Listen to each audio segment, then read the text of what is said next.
قال رب إني ظلمت نفسي فاغفر لي. بسم الله الرحمن الرحيم. السلام عليكم ورحمة الله وبركاته. Alhamdulillah wassalatu wassalamu ala rasulillah wa ala alihi wa sahbihi wa mawalah wa la hawla wa la quwwata illa billahi wa ba'du.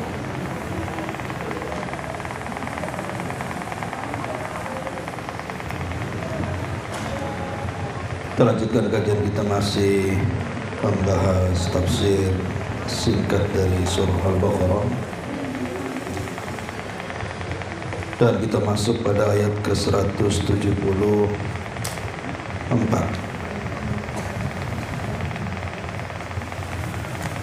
A'udzubillahi minasyaitonir rajim. Bismillahirrahmanirrahim. Innal ladzina yaktumuna ma anzalallahu minal kitabi wa yashtaruna bihi thamanan qalilan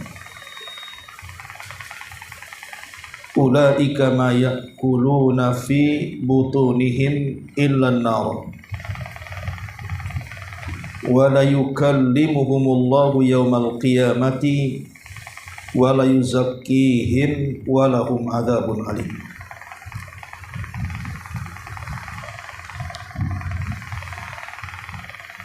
Sesungguhnya orang-orang yang menyembunyikan apa yang Allah turunkan dari Alkitab,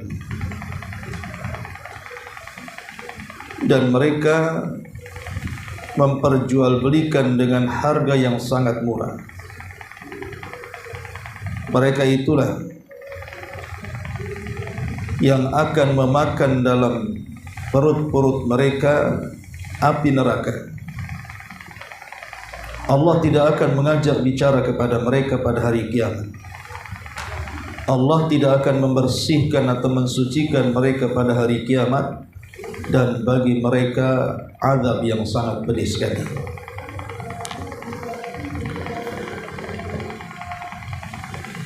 Di sini Allah Subhanahu wa taala mengancam orang-orang yang menyembunyikan kebenaran. Siapa mereka? Di sini Allah Subhanahu wa taala mengatakan, sesungguhnya orang-orang yang menyembunyikan apa yang Allah turunkan dari Alkitab. Ahli tafsir ada yang mengatakan maksudnya Alkitab di sini adalah Taurat.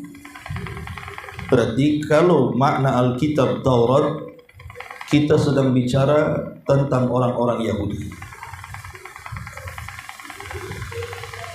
Tetapi kalau yang dimaksud Alkitab ini maknanya adalah kitab-kitab langit, berarti khitab daripada ayat ini mencakup semua agama, baik Yahudi, Nasrani ataupun Islam. Yang jelas kalau sampai mereka menyembunyikan apa yang Allah turunkan kepada mereka, baik dilakukan orang Yahudi ataupun Nasrani ataupun kaum muslimin, dan menjual belikan ayat-ayat Allah dengan harga yang murah, maka hukumannya sangat berat. Karena ada dua dosa yang dilakukan. Pertama, menyembunyikan kebenaran, dan yang kedua, menjual belikan dengan harga yang murah. Makanya hukumannya tidak main-main. Hukumannya mereka akan diberi makan dari api neraka. Cukup sampai di sini? Tidak. Mereka tidak akan diajak bicara Allah, bahkan tidak akan dibersihkan Allah. Bahkan lebih daripada itu, sudah disiapkan kepada mereka azab yang sangat pedih. Ma'asyiral muslimat yang dimuliakan Allah Subhanahu wa taala, ayat ini, kalau yang dimaksud Alkitab tadi adalah Taurat, berarti kita bicara tentang orang Yahudi. Apa yang disembunyikan orang-orang Yahudi? sehingga ancamannya sedemikian berat. Yang dimaksud, yang disembunyikan orang-orang Yahudi yang telah Allah turunkan kepada mereka adalah soal kenabian. Jadi mereka mengingkari adanya kenabian Nabi kita Muhammad SAW yang sudah jelas-jelas sifat-sifatnya tercantum dalam Taurat. Karena hakikatnya bukan mereka tidak tahu, mereka paham Nabi yang akan muncul di akhir zaman itu mereka sangat paham. Bahkan saking pahamnya Allah Subhanahu wa taala menggambarkan ya'rifunahu kama ya'rifuna abna'ahum. Jadi mereka mengenal Nabi yang akan diutus itu, yang merupakan akhir al-anbiya, seperti mereka mengenal anak-anak mereka. Bagaimana orang tua mengenal anaknya? Tentu orang tua tahu karakter anaknya. Lah, seperti itulah mereka mengenal Nabi yang akan muncul, seperti mereka kenal siapa anak-anak mereka. Tetapi ketika Nabi SAW muncul di tengah-tengah mereka di kota Madinah, justru mereka mengingkari, padahal mereka tahu dia seorang Nabi. Alasannya karena hasad dan dengki saja. Kenapa Nabi yang diutus bukan dari Bani Israel? Kenapa pula dari Bani Ismail? Kenapa bukan dari kalangan mereka, malah muncul dari kalangan musuh mereka? Itulah yang kemudian mereka melakukan dosa yang sangat besar karena mengingkari utusan Allah Subhanahu wa taala. Bukti bahwa mereka itu sangat kenal Nabi sallallahu alaihi wasallam itu dilihat daripada para pembesar Yahudi di Madinah. Bagi yang betul-betul mencari kebenaran, seperti Abdullah ibn Salam, itu kan tokoh besar Yahudi Madinah. Memang dia mencari kebenaran. Ketika berjumpa dengan Nabi SAW dan ciri-cirinya sangat mencocoki, langsung masuk Islam dia. Dan itu tokoh besar, rujukan orang-orang Yahudi Madinah, Abdullah ibn Salam. Tetapi tidak sedikit tokoh-tokoh Yahudi yang justru mereka bukan tidak yakin Nabi SAW itu seorang Nabi, tapi karena hasad menghalangi hidayah mereka. Seperti umpamanya Huyai ibn Akhtab, ayahanda daripada Safiyah, istri Nabi. Atau seperti Ka'ab ibn Ashraf. Ka'ab ibn Ashraf ini kan dua tokoh besar. Bahkan yang lebih parah, Huyai ibn Akhtab dan Ka'ab ibn Ashraf ini pernah melobi orang-orang musyrik untuk bergabung melawan Nabi SAW. Sengaja mereka datang ke Mekah, mengajak orang-orang musyrik bergabung menyerang Nabi SAW dan para sahabatnya. Kemudian terjadi dialog antara orang-orang musyrik dengan Huyai ibn Akhtab dan juga Ka'ab ibn Ashraf, di mana orang-orang musyrik mengatakan, wahai Ka'ab, wahai Huyai, mana yang lebih berpetunjuk, apakah agama kami, kata orang-orang musyrik, ataukah agama si Muhammad itu? Kemudian orang-orang musyrik mengatakan, kami ini orang-orang baik, suka memberi makan jemaah haji, suka menyambung silaturahim, suka menolong orang. Kemudian disebutkan kebaikan. Tiba-tiba kemudian Ka'ab ibn Ashraf dan juga Huyai ibn Akhtab mengatakan, kalian jauh lebih berpetunjuk dibandingkan agama Muhammad. Padahal orang Yahudi tahu bahwa orang musyrik itu lebih jauh agamanya, karena tidak diutus kepada mereka nabi satupun ataupun kitab satupun yang turun kepada mereka kan. Kenapa kemudian tokoh Yahudi mengatakan seperti itu? Makanya kemudian turun ayat, alam tara ilal ladzina utu nasiban minal kitabi yu'minuna bil jibti wa taghut. Tidakkah engkau melihat orang-orang yang diberikan Alkitab, maksudnya Taurat dan Injil, mereka beriman kepada Jibti dan kepada Taghut. Ada yang mengatakan Jibti di sini adalah Huyai ibn Akhtab dan Taghut di sini artinya Ka'ab ibn Ashraf. Bahkan secara khusus Huyai ibn Akhtab ini ada kisah sendiri. Ketika Nabi SAW datang dari Mekah ke Madinah, kemudian singgah di Kuba, Huyai ibn Akhtab ini saking penasarannya, dia bawa saudaranya namanya Yasir. Yasir ibn Akhtab untuk menyelidiki apakah memang betul desas-desus Nabi itu dia orangnya ataukah bukan. Jadi Huyai ibn Akhtab dan juga Yasir saudaranya ini dari mulai pagi-pagi buta sampai tengah malam terus memperhatikan kedatangan Nabi SAW. Rupanya apa yang selama ini mereka yakini tentang ciri-cirinya ada pada Nabi. Satu Yasir saudaranya Huyai mengatakan, ya Huyai, huwa, apakah memang itu dia? Apakah memang itu dia? Maka kata Huyai ibn Akhtab, ya itu dia. Kata Yasir mengatakan, apakah kita harus mengikuti agamanya? Kata Huyai ibn Akhtab, tidak. Walaupun itu dia, selama nyawa masih dikandung badan, aku akan memusuhi dia sampai ajal menjemput. Ini kan kesombongan. Dia sudah tahu memang Nabi SAW itu seorang Nabi. Kenapa kemudian dia tidak beriman? Itulah yang kemudian Allah Subhanahu wa Ta'ala katakan, sesungguhnya orang-orang yang menyembunyikan apa yang Allah turunkan dari Alkitab. Dari Alkitab maksudnya dari Taurat. Lebih celakanya lagi, wa yashtaruna bihi thamanan qalila. Mereka memperjualbelikan ayat-ayat Taurat itu dengan harga yang murah. Kenapa mereka memperjualbelikan? Karena mereka tidak mau beriman dengan Nabi SAW dan bertahan dengan keyahudian mereka. Mereka mengatakan, kalau kami tunduk dengan Muhammad, tentu kami tidak punya mata di mata-mata orang-orang Khazraj dan Aus. Siapa kami? Akhirnya kita akan merendah di sini. Makanya mulailah mereka merubah-rubah Taurat, mengganti-ganti fatwa supaya keadaan atau keberadaan Nabi SAW itu sama sekali tidak ada dalam Taurat. Jadi mereka demi menjaga reputasi, demi menjaga jabatan mereka, terutama para pembesarnya, aku terhina kalau ikut agama Rasul, makanya mereka memberikan fatwa-fatwa yang nyeleneh, bahkan berhasil menghapus beberapa ayat dalam Taurat untuk kepentingan mereka. Dan ini dosa besar yang kedua. Setelah menyembunyikan keberadaan Nabi, mereka pun merubah-rubah Taurat hanya karena mengejar dunia dan meninggalkan akhirat. Makanya di sini Allah Subhanahu wa Ta'ala hukum mereka. Ulaika ma ya'kuluna fi butinihim illa an-nar. Mereka itulah tidak akan memakan dalam perut-perut mereka kecuali api neraka. Ini hukuman yang pertama. Sebagian ahli tafsir mengatakan, apakah ini sebuah kinayah ataukah sebuah hakikat ketika mereka dimasukkan ke dalam jahanam? Betul-betul mereka memakan seperti memakan makanan atau meminum minuman di dunia?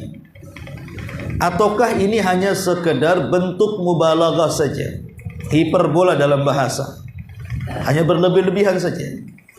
Ulama tafsir mengatakan bahwa asal kalimat itu dibawa kepada hakikatnya. Memang betul mereka akan memakan dan meminum api neraka. Dan hukuman orang-orang yang memakan api neraka itu bukan hanya orang-orang yang menyembunyikan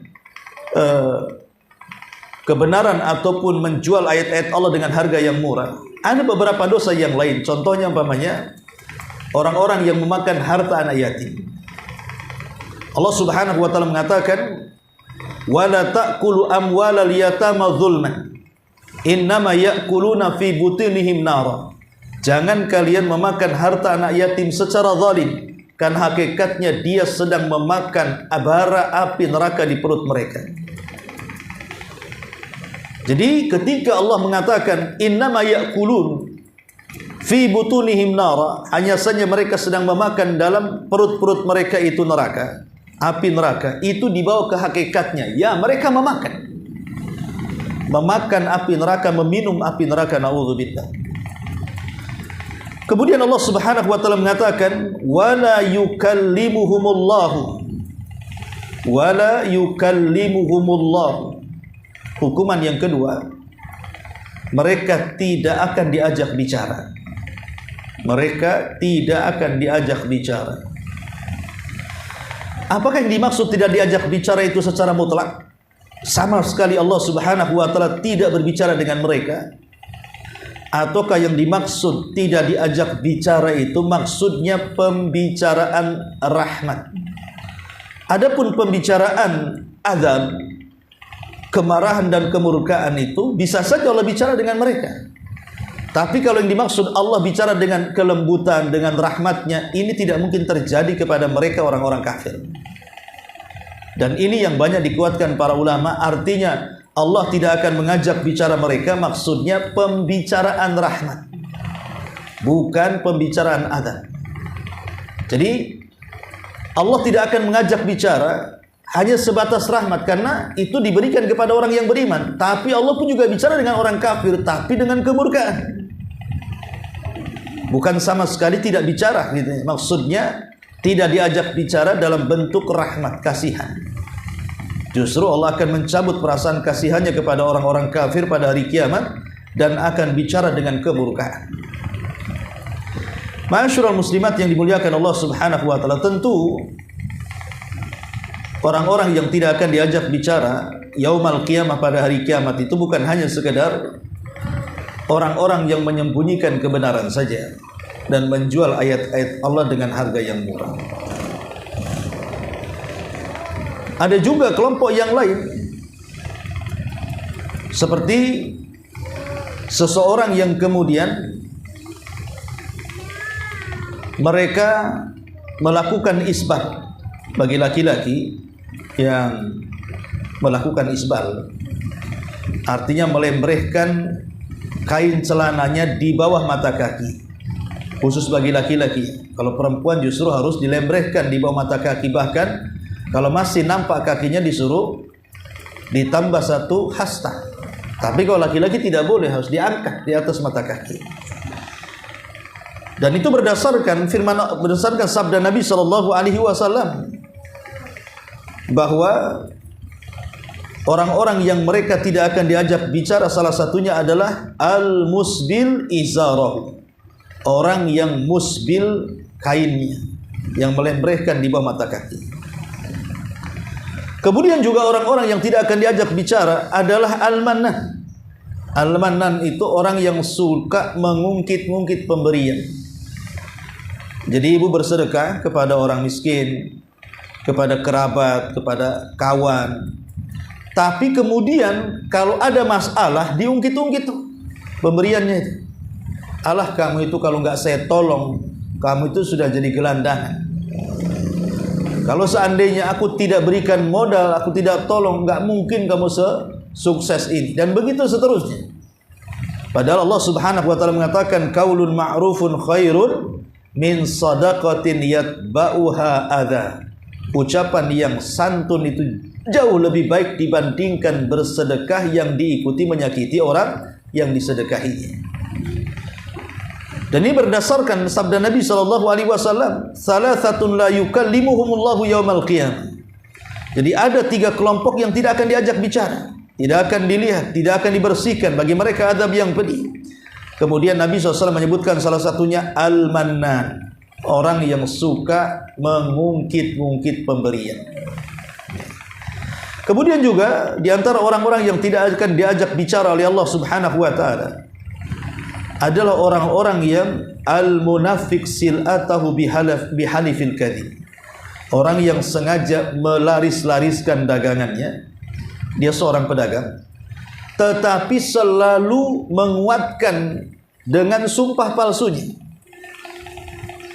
Jadi dia bersumpah dengan sumpah palsu hanya untuk melariskan dagangannya. Maka ini disebut al-munafiq sil'atahu bihalifil kadhib. Orang yang berusaha melariskan dagangannya menggunakan dengan sumpah yang palsu. Mereka tidak akan dilihat pada hari kiamat. Kemudian juga orang-orang yang Allah Subhanahu wa taala berikan usia panjang. Orang-orang yang diberikan usia panjang, baik laki-laki atau wanita, sampai memutih kepalanya. Mungkin usianya sampai 60-70 tahun. Tetapi hatinya dipenuhi dengan syahwat.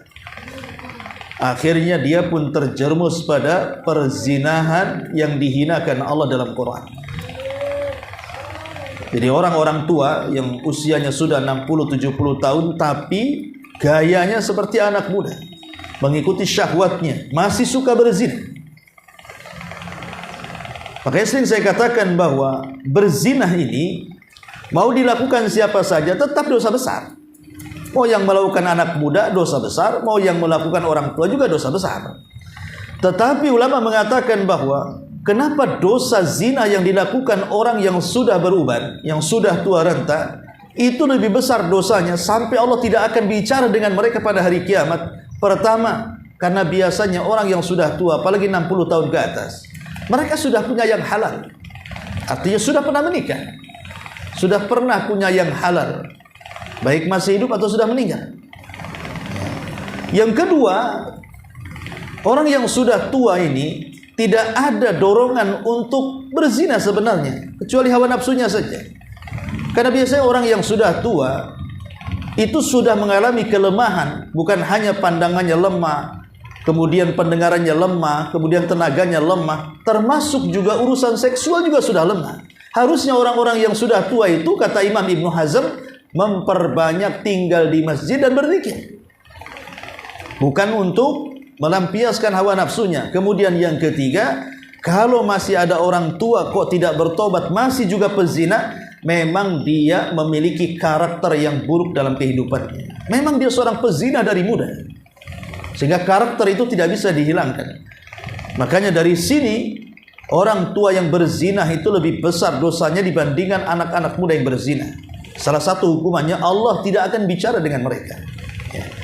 Kemudian juga di antara orang-orang yang tidak akan diajak bicara oleh Allah Subhanahu wa taala adalah seseorang yang Allah karuniakan sebuah jabatan. Boleh jadi dia menjadi pemimpin negara, pemimpin wilayah, pemimpin daerah, tetapi bukannya kemudian jabatan yang ia sandang itu dimanfaatkan untuk memperjuangkan agama Allah. Justru dia gunakan hanya untuk kepentingan dia semata, dengan cara membohongi rakyatnya, dengan cara zalim kepada rakyatnya, berani mengambil hak rakyat tapi tidak memberikan hak dia kepada rakyatnya. Maka pemimpin-pemimpin yang seperti ini tidak akan diajak bicara oleh Allah. Sebagaimana hadis Nabi mengatakan, "Thalathatun la yanzurullahu ilaihim yaumal qiyamah wa la yuzakkihim wa lahum adzabun alim." 3 kelompok yang tidak akan dilihat, tidak akan diajak bicara, tidak akan disucikan, bagi mereka azab yang pedih. Salah satunya adalah malikun kadzdzab, raja, penguasa, dan dia pendusta, suka berdusta kepada rakyatnya. Kemudian juga yang selanjutnya adalah seorang fakir yang sombong. Dia sudah fakir, sombong lagi. Kalau orang kaya sombong wajar, ada yang disombongkan. Lah ini orang miskin sombong, ini gimana ceritanya? Miskin kok sombong kali. Maka orang miskin yang sombong, ail mustakbir, salah satunya juga hukumannya mereka tidak akan diajak bicara oleh Allah Subhanahu wa taala. Termasuk juga wanita-wanita yang menyerupai laki-laki. Wanita-wanita yang menyerupai laki-laki, tomboy, tidak pernah berpenampilan laki-laki, pakaiannya ketat meniru laki-laki. Maka orang-orang yang seperti ini tidak akan diajak bicara oleh Allah Subhanahu wa taala. Kemudian juga orang-orang yang diberikan kelebihan air. Kemudian ada seorang musafir minta minum, dia tidak mau memberikannya, padahal di rumahnya banyak air. Ada seorang musafir minta minum, tidak dikasih dia. Maka ini juga orang-orang yang tidak akan diajak bicara oleh Allah Subhanahu wa taala. Kemudian juga orang-orang yang membaiat seorang pemimpin, dia tidak membaiat kecuali dalam urusan dunia saja. Jadi niat baiatnya itu hanya urusan dunia, bukan urusan yang lainnya. Maka mereka pun sebagai hukumannya tidak akan diajak bicara oleh Allah Subhanahu wa taala. Termasuk juga dayus. Dayus Kepala rumah tangga yang tidak punya kecemburuan, artinya membiarkan keluarganya maksiat. Mungkin anaknya tidak pakai jilbab, ya dibiarkan saja. Anak laki-lakinya minum khamar, narkoba, ya dibiarkan saja. Istrinya berghibah, ya diam saja, dan begitu seterusnya. Maka dayuth ini tidak akan dipandang Allah, tidak akan diajak bicara oleh Allah Azza wa Jalla. Ma'asyiral muslimat yang dimuliakan Allah, termasuk juga orang yang durhaka dengan orang tua. Orang-orang yang durhaka dengan orang tua juga hukumannya tidak akan diajak bicara, dipandang pun tidak. Ma'asyiral muslimat yang dimuliakan Allah Subhanahu wa taala. Jadi di sini Allah Subhanahu wa taala mengatakan wala yukallimuhumullahu yaumal qiyamah, dan mereka tidak akan diajak bicara oleh Allah. Wala yuzakkihim, dan Allah tidak akan membersihkan mereka. Allah tidak akan mensucikan mereka, artinya dosanya akan tetap pada mereka. Tapi orang-orang yang beriman, orang-orang yang tidak pernah menyembunyikan kebenaran, maka dosa-dosanya dibersihkan oleh Allah Subhanahu wa taala, sehingga ada kesempatan dapat syafaat atau rahmat dari Allah yang menjadikan mereka masuk ke dalam surga. Dan Allah tutup dengan ayat walahum adzabun alim, dan bagi mereka azab yang sangat pedih. Kemudian Allah mengatakan ulaika alladzina ishtarawu adh-dhalalata bil huda. Mereka lah yang membeli kesesatan dengan petunjuk, dan azab dengan ampunan. Fama asbarahum 'alan nar. Duhai betapa sabarnya mereka di atas neraka. Jadi mereka itu orang yang sudah diberikan petunjuk tapi memilih sesat. Orang yang diberikan ampunan tetapi memilih azab. Makanya betapa bodohnya mereka kan. Orang sudah diberikan hidayah malah sesat. Sementara hidayah itu kan kenikmatan yang paling besar dibandingkan kenikmatan dunia yang lainnya. Seperti yang dikatakan Imam Ibnul Qayyim, tidak ada nikmat terbesar di dunia ini melebihi nikmat hidayah. Boleh jadi nikmat itu yang meninggalkan kita, atau kita yang meninggalkan nikmat itu. Kecuali nikmat hidayah tidak akan meninggalkan kita sampai kematian kita dan setelah kematian kita, bahkan sampai masuk ke dalam surga.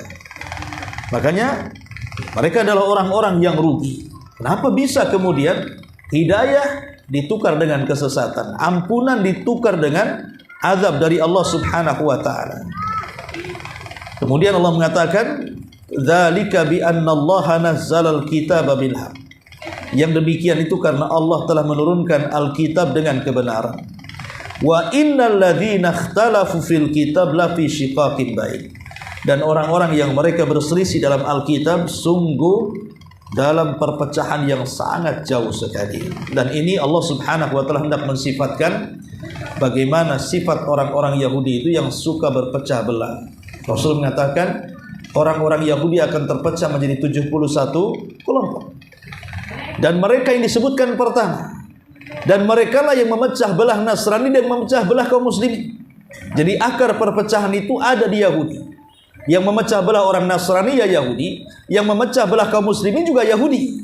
Makanya Allah Subhanahu wa taala urutkan dalam urutan pertama dalam hadis Nabi sallallahu alaihi wasallam tentang perpecahan umat ini. Kita lihat siapa pendiri Khawarij? Yahudi. Ya. Abdullah ibn Sabah, Yahudi Son'ah. Kemudian siapa yang menciptakan Syiah? Yahudi juga kan gitu. Jadi dua kelompok Khawarij dan Syiah ini tokohnya sama. Kalau diurut-urut itu mereka adalah orang-orang yang beragama Yahudi, pura-pura masuk Islam, kemudian memecah belah kaum muslimin. Makanya di sini Allah Subhanahu wa taala ingin menjelaskan begitulah kelakuan orang-orang Yahudi, suka menyembunyikan kebenaran dan menjual belikan kebenaran dengan harga yang murah. Ma'asyiral muslimat yang dimuliakan Allah Azza wa Jalla, itu kalau yang dimaksud Alkitab di sini adalah Taurat. Tapi kalau yang dimaksud Alkitab di sini artinya bukan Taurat, berarti mencakup juga Al-Qur'an. Maka khitab ayat ini juga berlaku kepada kita. Karena ada kaidah Al-Quran mengatakan al-ibratu bi umumil lafzi la bi khususi sabab. Bahwa ibrah itu bukan karena sebab khusus turunnya ayat itu, tetapi karena umumnya lafaz Quran. Lah ketika kemudian Alkitab juga bisa diartikan kitab-kitab langit termasuk juga Al-Quran, berarti siapapun kaum muslimin yang mereka menyembunyikan kebenaran, tidak mau menyampaikan kepada umat, maka terancam dengan ayat ini. Terancam dengan ayat ini. Terutama para dai, para ustadz, para kiai, para ajengan, tuan guru atau siapapun yang mendakwahkan Islam. Sampaikan yang hak itu hak, yang batil itu batil. Tetapi sayangnya ulama itu terbagi menjadi tiga. Ada yang disebut dengan ulama usulta, ada yang disebut dengan ulama ul ummah, ada yang disebut dengan ulama ul millah. Adapun ulama usulta, ulama sulta itu artinya ulama-ulama yang dekat dengan penguasa, alias ulama-ulama yang suka menjilat para penguasa. Mereka lah ulama-ulama yang kalau berfatwa ikut selera pemerintah, yang kalau berfatwa itu ikut selera penguasa. Baik penguasa itu memberikan kebijakan yang hak ataupun yang batil, maka nanti dicari-carikan fatwanya, supaya kesannya kebijakan itu ada sebuah kebenaran, dibungkus dengan fatwa-fatwa para kiai dan para ulama yang menjilat pemerintah. Dan hari ini banyak ulama-ulama yang seperti ini, ya, ustadz-ustadz yang seperti ini, yang mereka itu asli menjilat pemerintah dan berani mereka itu mencari-carikan dalil, kemudian memfatwakan sesuatu menutupi keburukan pemerintah. Itu disebut ulama usulta, ulama yang disebut dengan para penjilat pemerintah. Yang kedua, ada yang disebut dengan ulama ul ummah. Ulama ul ummah itu artinya ulama yang kalau bicara hanya sesuai dengan selera umat saja. Kira-kira nih kebenaran kalau saya sampaikan di sini, wah bisa bahaya posisi saya, bisa ditinggalkan umat. Ini kalau saya sampaikan perkara yang hak kepada umat ini, nggak ada lagi orang yang dengar saya. Akhirnya saya tidak punya masa, ditinggalkan. Itu disebut ulama ul ummah. Dia bicara sesuai dengan selera umat saja. Dan mereka adalah ulama su', ulama-ulama yang sangat buruk karena tidak berani menyampaikan kebenaran. Ya, makanya Sufyan Ats-Tsauri rahimahullahu ta'ala, dia kan orang kaya, banyak uangnya, dan dia juga seorang ulama. Jadi ada seseorang bertanya kepada Sufyan Ats-Tsauri rahimahullahu ta'ala, ya Imam, engkau adalah ulamanya, percontohan orang-orang yang zuhud, tapi kenapa engkau kaya? Jadi orang yang bertanya ini disangka bahwa zuhud itu tidak boleh kaya. Jadi zuhud itu kalau bisa ya robek-robek pakaiannya, compang-camping pakaiannya, berdebu rambutnya, makannya makan nasi karak dan begitu seterusnya. Itu bukan zuhud, itu miskin namanya. Lah Sufyan Ats-Tsauri mengatakan, kenapa saya harus kaya? Dan saya juga harus mencontohkan zuhud. Likaila atamandadu ala sultan, supaya aku tidak menjilat pemerintah. Maknanya dengan tidak menjilat pemerintah, aku bisa mengatakan yang hak adalah hak, yang batil adalah batil. Itulah ulama yang sesungguhnya. Makanya ulama usulta dan ulama ummah ini sama-sama menyembunyikan kebenaran dia. Maka yang betul adalah ulama yang ketiga yang disebut dengan ulama ul millah. Ulama al-millah itu artinya agama. Dia akan berfatwa sesuai yang disuruh agamanya. Kata agama hak, dikatakan hak. Kata agama haram, dikatakan haram. Kata agama syirik, kita katakan syirik. Kata agama ini tauhid, kita katakan tauhid. Kata agama sunnah, sunnah. Kata agama bid'ah, bid'ah. Kata agama taat, dan begitu seterusnya. Dia hanya berfatwa sesuai dengan suruhan agamanya. Itu disebut dengan ulama ur-rabbani. Ulama-ulama yang memang mentarbiah umat menuju Al-Quran dan sunnah Nabi SAW. Maka siapapun yang menyerukan Islam kepada halayak manusia dan dia menyembunyikan kebenaran yang harusnya disampaikan, maka dia terancam dengan ayat ini, di mana Allah Subhanahu wa taala akan memberikan banyak hukuman, memberikan makan api neraka, tidak akan diajak bicara, tidak akan dilihat, bahkan Allah sediakan azab yang pedih bagi mereka. Wallahu a'lam. Ini diantara faedah ayat Al-Baqarah 74 dan seterusnya. Baik, sampai di sini kita buat tanya jawab saja.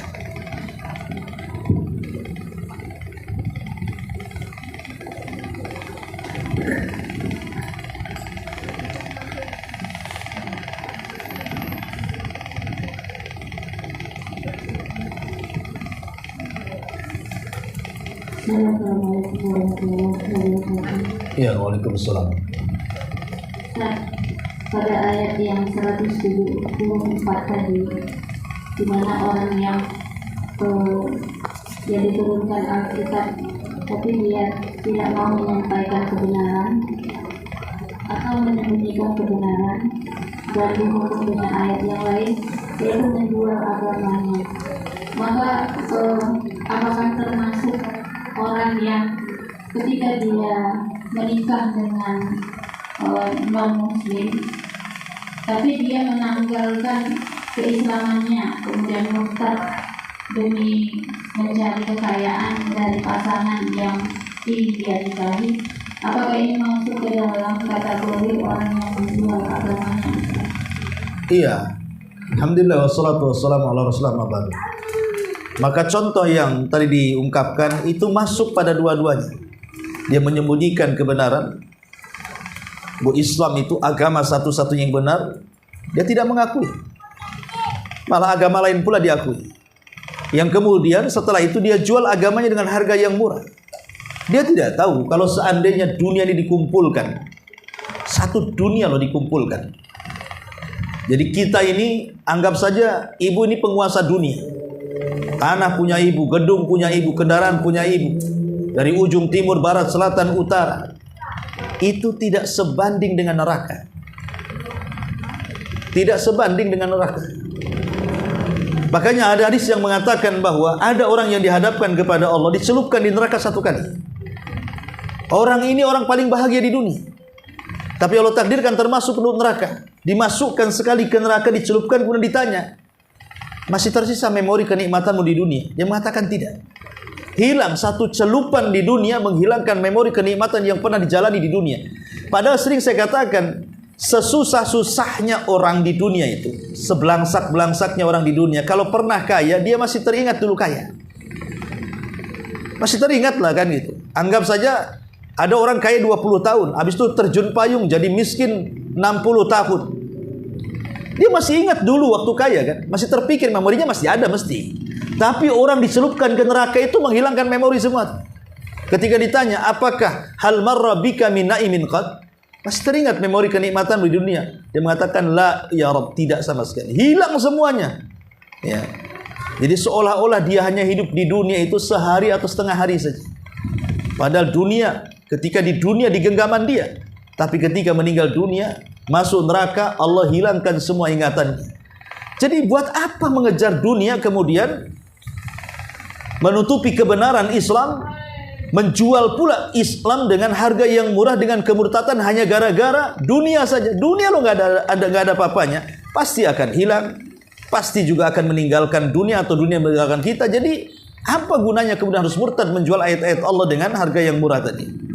Jadi contoh tadi yang masuk pada dua-duanya itu bukan hanya menjual ayat Allah, tetapi juga menyembunyikan kebenaran Islam.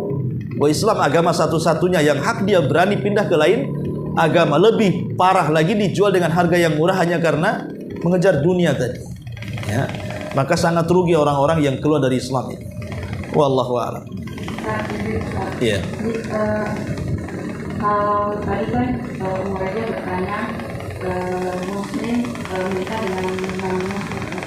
Gimana kalau misalnya kita beda mazhab, misalnya yang sunat menikah dengan yang maaf ya, misalnya yang taklid, maaf ya, itu apa termasuk dalam kategori dua agama? Iya, alhamdulillah. Kalau saya buat lingkaran yang paling besar, ini lingkaran kafir. Kemudian saya buat lingkaran besar ini lebih kecil lagi dari yang besar. Ini lingkaran muslim. Kemudian saya buat lingkaran kecil lagi, yang ketiga, itu lingkaran ahli sunnah wal jamaah. Orang yang keluar sunnah masuk ke lingkaran mana? Ke lingkaran yang kedua, muslim. ketika keluar dari lingkaran yang kedua, masuk ke lingkaran yang ketiga kafir. Artinya, ketika seseorang itu masih dalam lingkaran yang kedua, dia masih muslim, masih Islam, ya. Artinya muamalah dengan siapapun, baik pernikahan, jual beli ataupun apapun yang terjadi, itu masih dibolehkan karena dia masih muslim. Tetapi karena hidayah itu bukan hanya dalam Islam, tapi bukan hanya masuk Islam, tetapi juga di dalam Islam juga perlu hidayah. Karena ada orang ngaku Islam KTP tapi tidak sholat kan. Ada orang masuk Islam tapi suruh zakat tak mau, suruh sedekah tak mau, suruh silaturahim tak mau, suruh baca Quran menghindar, suruh zikir tak enggan, dan begitu seterusnya. Jadi itu hanya masuk lingkaran kedua saja tuh. Tapi kalau ingin masuk yang betul-betul mendapatkan hidayah, bukan hanya Islam, masuk ke lingkaran yang ketiga yang paling kecil, lingkaran sunnah, berarti dia akan lebih selamatnya jauh lebih dekat dibandingkan celakanya. Dari sini, kalau seseorang menikah dengan sesama sunnah tentu jauh lebih baik, karena selamatnya lebih tinggi dibandingkan tidaknya, karena untuk menjaga keutuhan rumah tangga. Sebab kalau lain pemahaman, berapa banyak orang-orang yang berbeda pemahaman akhirnya bercerai. Banyak kok. Yang satu ini madhab anu, yang satu madhab ini. Karena gara-gara fanatik madhab pernah terjadi di zaman dulu, bukan hanya tidak boleh saling menikah, ataupun terjadi perceraian, bukan hanya sebatas sampai perang. Ya, di zaman dulu tuh. Ya, tapi itu kan bukan tradisi Islam. Ya, hanya fanatik madhab itu kan tradisi jahiliyah. Makanya ketika seseorang menikah, maka sebaiknya cari yang bukan hanya Islam saja, tapi cari yang seakidah. Karena dikhawatirkan seseorang kemudian terseret dengan syubhatnya, yang tadinya niatnya menyeret suaminya atau istrinya masuk ke dalam sunnah, dia pula yang terseret ke ajaran pasangan. Dan itu banyak kasusnya, seperti contoh kasus Imran ibn Khattab. Itu ulama dunia tuh. Semua datang belajar padanya. Dia membidangi semua ilmu, mau tafsirnya, mau hadisnya, mau syairnya. Di zaman itu ulama besar Imran bin Khattab itu. Dia terpincut dengan anak putri pamannya, kebetulan cantik. Jadi teman-teman sesama ulamanya mengingatkan, jangan menikah dengan wanita itu karena keluarganya Khawarij. Tapi dengan keyakinannya, dia mengatakan, gak apa-apa, aku akan menikahinya. Nanti kujamin keluarganya akan aku seret ke dalam ahli sunnah. Rupanya sudah menikah, dia pula yang jadi Khawarij. Ada ulama besar. Dan meninggal di atas Khawarij sampai mati sul khatimah. Itu makanya kan, ya sebaiknya kalau menikah ya cari yang semanhaj dan seakidah, supaya tidak merepotkan dalam keluarga. Wallahu a'lam. Ya.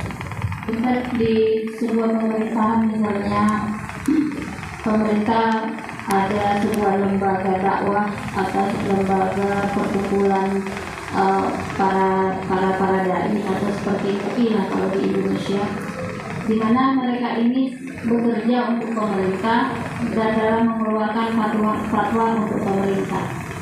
Nah, mereka ini ulama sub yang mengeluarkan fatwa sekehendak dari pemerintah dan keinginan masyarakat. Yang ingin ditanyakan adalah bagaimana hukum dari rezeki yang dia dapatkan oleh ulama ini, Ustaz? Apakah itu halal? Sementara dia bekerja di sebuah lembaga, kan dia diberi gaji dan mendapatkan rezeki itu kan ada dengan dua cara. Satu, halal secara zatnya, yang kedua juga halal cara mendapatkannya. Dia mendapatkannya secara halal dengan diberi upah oleh pemerintah, tapi pekerjaannya itu membuat sebuah kebijakan-kebijakan atas keinginan pemerintah, di mana dia termasuk dalam kelompok itu membuat pelanggaran-pelanggaran terhadap syariat Allah Subhanahu wa Ta'ala. Itu bagaimana? Iya, alhamdulillah. Ya, kita tidak menunjuk instansi tertentu di pemerintahan, karena yang memegang keagamaan di pemerintahan itu kan banyak, ya, baik secara instansi ataupun perorangan atau ustaz-ustaz yang dibayar menjadi netizen bahasanya ya, buzzer ya. Jadi siapapun ulamanya, baik dalam bentuk instansi pemerintah ataupun perorangan, buzzer atau yang semacamnya, kalau dia sudah berfatwa dan fatwanya tidak disaring, sama sekali dia berfatwanya tidak disaring, hanya titipan pemerintah, tolong saya akan melakukan kebijakan seperti ini, kalian buat fatwa supaya tidak mengacaukan umat. Akhirnya dibuatkan fatwa. Pada sudah jelas-jelas kebijakan itu menyelisih syar'i. Contoh umpamanya fatwa tidak bolehnya mengkritik LGBT. Ya, walaupun kan ini kan selangkah-selangkah kan. Awalnya dibolehkan dulu, nanti terakhirnya boleh pula kawinan sesama mereka. Tapi kan dibuat langkah-langkah sedikit-sedikit tuh. Lah kemudian para orang-orang yang dianggap alim ulama itu mulai mereka mencari fatwa dengan membanding-bandingkan Indonesia dengan Barat, tentang ukhuwah insaniyah dan begitu seterusnya yang banyak, akhirnya termakan Islam liberal. Kemudian memfatwakan sesuatu itu masuk di sini. Mereka menjual ayat-ayat Al-Quran itu. Sudah jelas-jelas Quran itu melarang tidak boleh melakukan homoseksual, lesbi dan yang semacamnya. Dia mencari-cari celah pula dengan argumen dia itu masuk pada ayat ini. Adapun kemudian hasilnya, ya tahu itu hasil penjilat kan gitu. Dia lebih memilih yang rendah dibandingkan yang tinggi. Kalau dia sudah berfatwa dengan fatwa yang menyimpang, hanya titipan dari pemerintah, hakikatnya dia telah menyembunyikan kebenaran dan dia memilih yang rendah dibandingkan yang tinggi, sorga. Dia memilih neraka dibandingkan sorga. Dia memilih azab dibandingkan ampunan kalau seperti itu. Ya. Adapun bagaimana hasilnya, ya lihat juga apakah fatwanya terus-terusan memfatwakan seperti itu, digaji untuk berfatwa dengan fatwa yang sesat, ya haram. Memang dia digaji untuk berfatwa dengan fatwa yang sesat kan gitu. Ya haram lah, tujuannya udah jahat. Dan itu lebih parah dibandingkan orang yang mencuri, dibandingkan orang yang berjudi, dibandingkan orang yang jual khamar gitu ya. Kenapa? Kalau orang yang berjudi, minum khamar, itu kan bahayanya untuk orang yang minum saja, orang yang berjudi saja, tidak membahayakan orang. Tapi kalau fatwa ulama ini bisa ribuan jutaan orang itu terkena syubhat dia. Makanya Imam Ahmad ibn Hanbal dalam kondisi terpaksa saja dia tidak mau berfatwa kalau fatwanya sesat. Imam Ahmad kan pernah diminta sama murid-muridnya, ngomong saja Imam bahwa Quran itu makhluk, kau akan dibebaskan. Tapi Imam nggak mau. Sampai muridnya datang ke penjara, kata Imam Ahmad, kau tidak lihat tuh ribuan orang sudah megang pena dengan buku. Kalau saya mengatakan A, semua akan mencatatnya. Berapa ribu saya akan sesatkan, kata Imam Ahmad. Akhirnya dia tak mau. Sampai disiksa, sampai pingsan, sampai mau mati Imam Ahmad di penjara. 3 kurun kekuasaan loh, dari Khalifah Ma'mun, Khalifah Mutasim, sampai Khalifah Wathik. Kalau di Indonesia mungkin mulai Bung Karno, Pak Harto, Megawati gitu ya. Baru zaman Pak Gus Dur gitu, dibebasin gitu ya. Nah ini mulai dari Ma'mun, kemudian Khalifah Mu'tasim, kemudian Wathik, baru di era Mutawakil dibebaskan. Hanya tidak mau mengeluarkan fatwa Quran makhluk. Quran itu tetap kalamullah, bukan makhluk. Lah seperti itulah ulama yang teguh dalam memegang kebenaran. Wallahu a'lam. Ustaz, satu titipan ini Ustaz, anak bacakan pertanyaannya begini Ustaz. Mungkin beliau ini menyimak lewat live, jadi kirim ke anak ini pertanyaannya. Begini pertanyaannya, tadi kan Ustaz menjelaskan tentang orang-orang yang tidak diajak bicara. Salah satunya adalah almanan, yaitu orang-orang yang suka mengungkit-ungkit pemberian. Yang jadi pertanyaan beliau ini adalah, bagaimana Ustaz, apakah saya termasuk orang yang mengungkit-ungkit pemberian ketika ada orang yang saya beri ini dia melakukan sebuah kesalahan yang membuat saya tidak suka, tapi saya menyampaikan bahwa saya sudah banyak memberi bantuan kepada dia, tapi tidak di hadapannya, tapi di hadapan keluarga yang lain. Apakah ini saya termasuk orang yang mengungkit-ungkit pemberian? Nah. Iya, itu masuk. Ya, mengungkit-ungkit pemberian. Makanya kenapa Aisyah radhiyallahu anha itu kalau memberi sesuatu langsung ditutup pintunya. Jadi kalau ada pengemis langsung dikasih, langsung ditutup pintunya. Dia tidak mau mendengar ucapan jazakillah khairan. Itu Aisyah. Bayangkan, dia tidak mau mendengar kalimat itu. Padahal kan sudah kewajiban orang yang diberi sedekah kan mendoakan kan, jazakumullah khairan, jazakillah khairan. Ya. Tapi Aisyah tidak mau mendengar kalimat itu. Dikasih langsung tutup pintunya. Kenapa coba? Karena dia tidak mau amalannya karena makhluk. Saya menyumbang itu bukan karena kamu ingin mendoakan saya, enggak. Saya nyumbang itu karena Allah, makanya dia tidak mau mendengar kalimat itu. Kalau kita kan terbalik, kurang aja udah dikasih nggak ada jazakillah khairan kita. Mah sakit hati. Jadi kita ini nyumbang karena ingin ucapan itu, atau mungkin doanya terlalu pendek. Nah itu terpikir kalau besok saya kasih lagi doanya masih pendek, ku potong separuh nanti sedekahnya. Kan ada orang bahkan sama sekali kalau nggak ada pemberian ucapan itu malah gondok, nggak mau lagi imbak sama dia, nggak tahu berterima kasih kan itu. Berarti kan tujuannya untuk makhluk, minimalnya tujuannya supaya didoakan orang itu kan. Nah, itulah contoh bagaimana dulu orang-orang salaf ya kan mengajarkan sampai dia tidak mau mendengar doanya orang yang disedekahi. Itulah saking ikhlasnya orang itu. Dan itu menutup celah apa? Supaya kalau terjadi masalah, ya kita tidak mengungkit pemberian jadinya. Karena saya kan untuk Allah. Kalau ada masalah nggak ada urusan kan itu. Saya sudah dapat pahala dari Allah.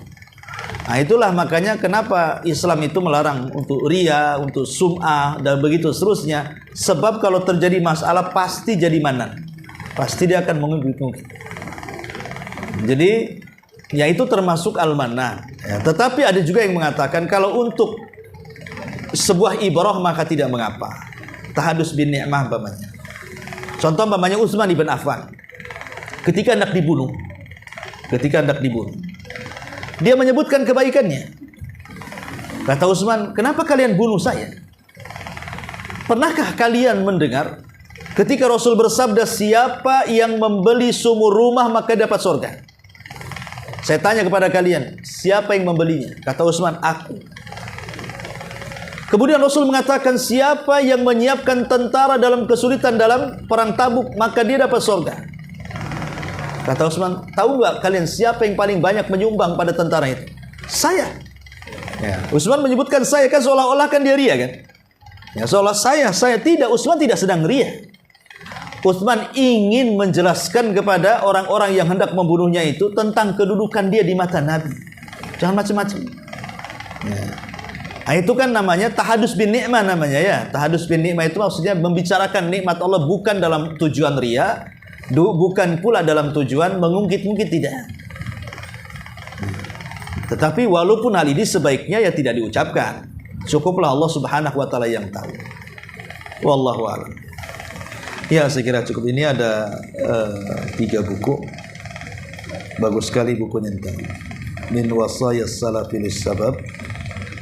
Wasiat-wasiat mulia ulama salaf kepada pemuda. Baik, pertanyaan yang pertama tentang makna ayat 107:4 ini.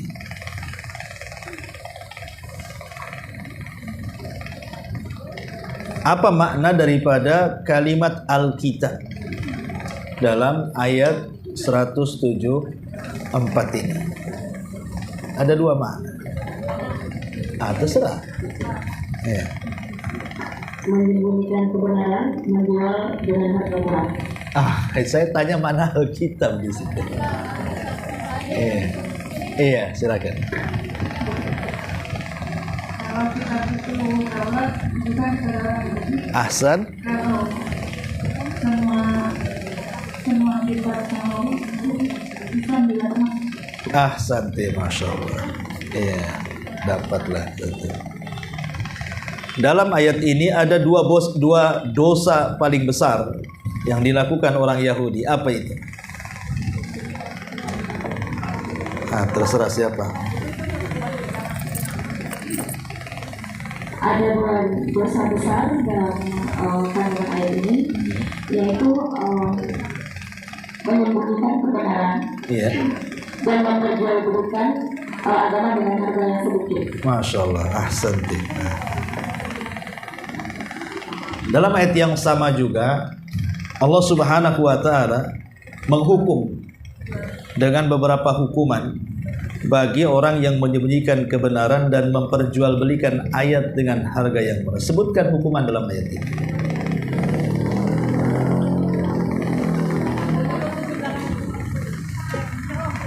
Iya, silakan. Hukuman yang diberikan yaitu satu, memakan api neraka. Iya.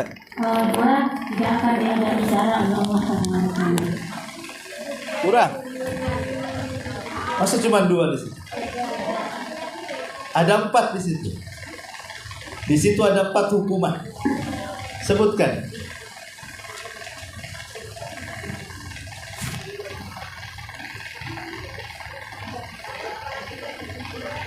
Itu Bu tuh. Itu kasih.